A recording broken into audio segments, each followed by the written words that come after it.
Hey guys, welcome back to another video into the channel. Today we're at the Westin in Kierland, which is a resort and spa. This is beautiful here. If you look a little bit off to the distance, you can see, I'll add in some B-roll here too, but you can see the golf course. There's all kinds of things to do. We're doing a little staycation, and I'd like to introduce Shea, a little Scottsdale spokeswoman for the channel. Today we're going to talk about top 10-ish best things about Scottsdale. Before that, Shea's living here for like I've lived here for 17 years, and I've been able to explore. Started in North Scottsdale and then moved to more like the Old Town area. So I've seen a variety of the different areas, seen how it's developed. The city is always making progress, which I love. There's just so much to do. It's just amazing. Crazy. I fall in love with it. You know, the heat's a lot, but you don't have to shovel that up your exactly. So both being from the Midwest, like you for a while ago, but yeah. Like today, as we sit here right now, it's August and it's about 107. Yeah. And it's a dry heat though. So. Yeah, it's definitely better than it was 107 in Austin, and they definitely have humidity. It's like 80%. So exactly. I choose this every day. Exactly. Staycations, the first thing? Yeah, so number one, Staycations. So Westin Kierland is an amazing one. Like my top 5 would be like Phoenician, Monte Lucia, which is the Omni. There's some little hidden gems that are pretty amazing as well, but outside of Scottsdale, or close vicinity, I would even say would be like the JW Marriott, which is like North Phoenix, so it's a And you've really stayed at most of these at least a couple times. At least.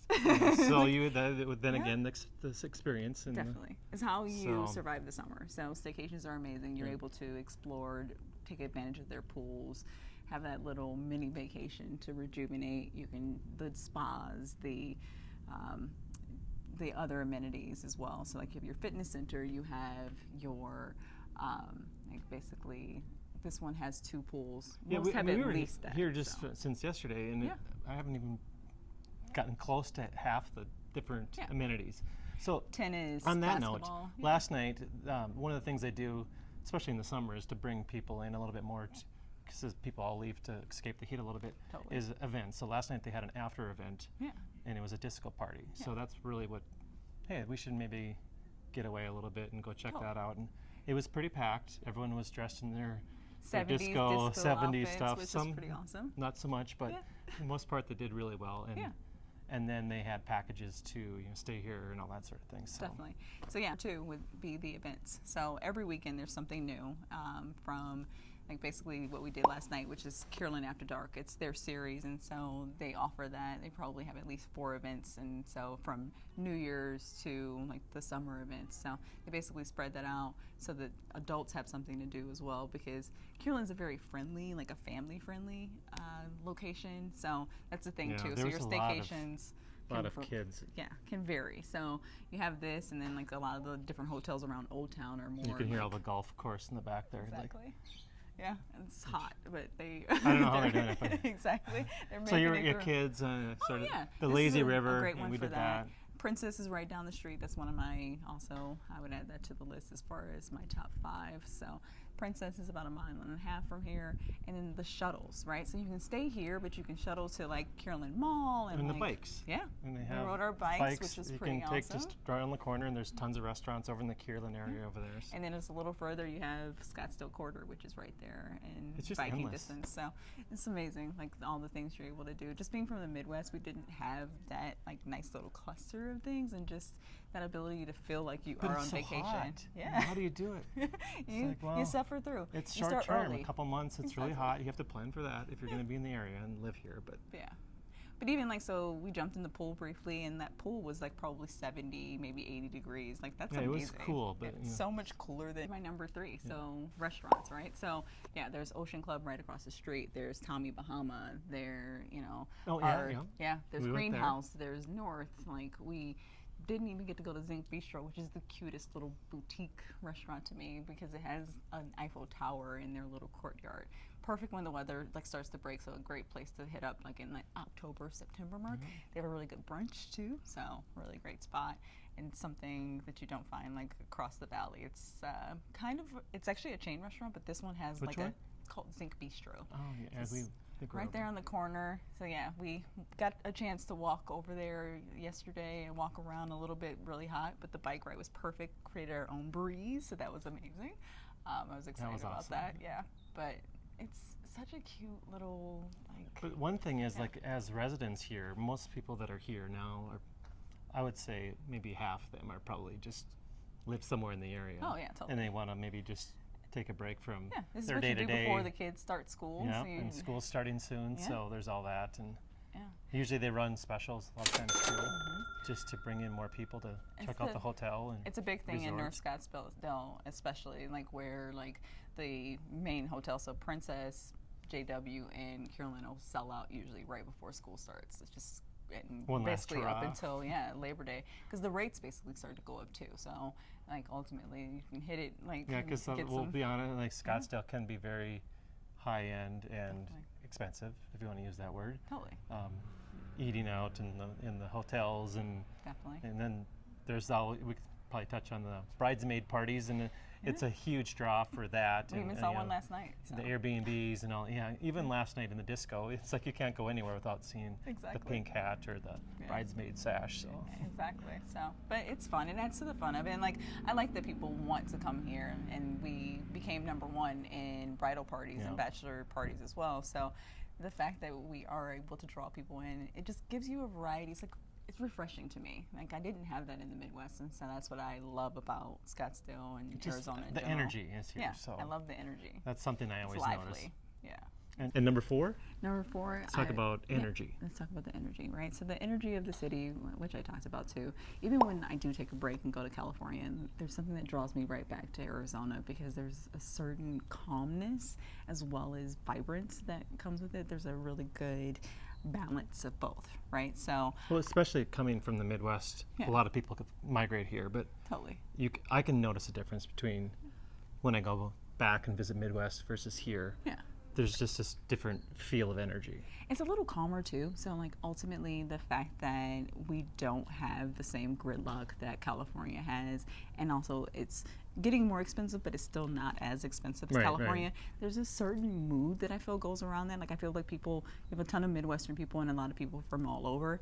That adds to like kind of like the energy of the transients basically, or like the transfers. The joke's always like where are you from? Exactly. I mean, it's a melting pot. Yeah, but exactly. We're in the Midwest. Where are you from? Pot. Exactly. It's typically the thing. We've had a ton of people come in from like Washington, California. It brings in a certain like energy basically to go with that ultimately people aren't as stressed. Like I feel it feels like a little bit more calm, where people are just interact with people, like kind of chill in some way. A lot nicer than people California. Are pretty friendly if you're out and about. Yeah. Going to like a restaurant or leaving the grocery store, people are friendly. Oh, totally. It's easier to meet people. You have to be in the right mindset, I did notice that right? too. Like, cause I would go, as I first was down here, I would go out to a happy hour. I still do that once in a while. Just maybe show up somewhere and check out a new place. And by the time I leave, 1 hour later or so, that I usually have a friend or two, because people are just engaging. And I'm very extroverted and social, but at the same time, sometimes I'm not really going out of my way. It's just people are friendly. Exactly. So it's a really good mix of people. I like to believe that we get the best of, some of the variety of the country. Like, I love that. I definitely proclaim that to a lot of people. And so, well, it's beautiful. The only thing we don't have is the ocean, but you can bounce to Mexico and Rocky Point pretty fast. Yeah, 4 hours. And then, like we said, people go out to California. Yeah, 5.5, 6. San Diego, LA, and Vegas. Totally. All those areas are really close to get away. So quick flight to even like Grand Cabo, Canyon, or you can Sedona. go up north pretty easily in 2 hours and like get away from this heat. So it's a great place for, like, it's a good starting point, right? This is where you can have your base, and then from there, you can shoot up to any of the local places in a couple hours, hour and a half, and be like in a nice cooler climate for just a nice little break from the valley if you need that. And people do that all the time, just to get out of here. Definitely. It's number 5. Bike paths? Yeah, definitely. Or biking? So, when it's this isn't the perfect weather for it, but what I've actually found, because I've had a bike probably for like the last, let's say, 7 to 10 years or so, and what I love about it is that you actually create your own wind, and it's something I didn't even think about. Like as a kid, it wasn't that biggest thing. A dry wind. It does make a difference. But yeah, you throw in some shorts or maybe even a swimsuit. I've crashed a couple pools on a bike before, but you can definitely be. Socks are optional for 2 months. Yeah, just go as lightweight as possible. Wear your best, sports gear, and just hop on a bike, and you can hit like the local bars, which could probably be number 6 easily. But exactly. I mean, the list is endless, but exactly. Trying to keep it to like was. Yeah. So bike paths. There's a 26-mile green belt which starts at Shea and ends in Tempe. Shea Boulevard, one of the. Yeah, so Shea and 92nd. Namesake. Yeah, exactly. That's where I got my name. So not a bad area. So little did you are definitely Scottsdale. So Scottsdale. There's a street named after her. So. Right? Why not? Kind of a legend. No. So that's 26 miles. 26 miles. So one could bike it and call it a marathon. Yeah, basically. So starting and if you Shea want to break 92nd, it up into 1 mile a day if it's that hot. So. Pretty much, but I mean it's cool because especially during like a lot of the different festivals and everything, or so you have in or even March, the one off of the crossroad, the music in the summer, park, and like basically everyone was bringing their bikes and walking. Yeah. So that's like by the Railroad Park, so yes. That's Indian Bend, so probably about like 5 miles into it, like you can ride your bike. A ton of people do that just because the parking is horrendous in that area, so you can ride your bike, bring your little picnic basket as long as you have enough space, and that's perfect. Another great thing, like baseball, right? So during spring training, like a lot of people ride their bikes because again, parking's not easy. Parking is it's a challenge. So a lot of people ride their bikes, and even if you're staying here like at an Airbnb, you have the bike path. It's one of the most I was surprised friendly. by that when I first was newer to the area. Is that it's a big thing in some areas up north, but not. I wouldn't necessarily think that for here. I don't know why, but it is. So Scottsdale's dubbed one of like the most bike-friendly cities. Like they have bike lanes, they have the actual greenway where you're away from traffic, and so that's like a little bit of stress off your mind as far as like, especially when you're biking with kids. So a lot of people do it on Saturdays, like the one path, and I'm showing you this. So like over in McCormick Ranch, it gets packed with families, like basically season. So our end season is October, like basically October to May, maybe late April, same difference. But during that time period, you'll see so many people on bikes, and it's just, again, it's one of those energy things where it's just like, I love seeing people out. Yeah, it does. But I have a friend that moved down here as well from Minnesota a few years ago. He's a huge biker. Okay. The long distance trail, I don't know, the trail. Totally. But he has 3 or 4 bikes, the expensive ones, and that was one of the things he was really. It was important for him to check. Too. Yeah. Was what kind of biking options do we have? Yeah. And he was pleasantly surprised. He ended up in Troon, North Scottsdale, and he already has several different friends that are biking with that are all in the area. And it's very much a community thing too. Like if you're going biking, it's and you're serious about it. You're not just going out for a stroll with the family. He's going out for a ride. Yeah. So there's a ton of like great paths for that too, where you're basically on like a light gravel, or like you can like even mountain bike, and there's a ton of people that I've met who are like really into that, where you, again, in season, like you can totally take your bike out easily, and like even early morning, and like go down the different trails that a lot of us hike on. Yep. So it's pretty huge here too.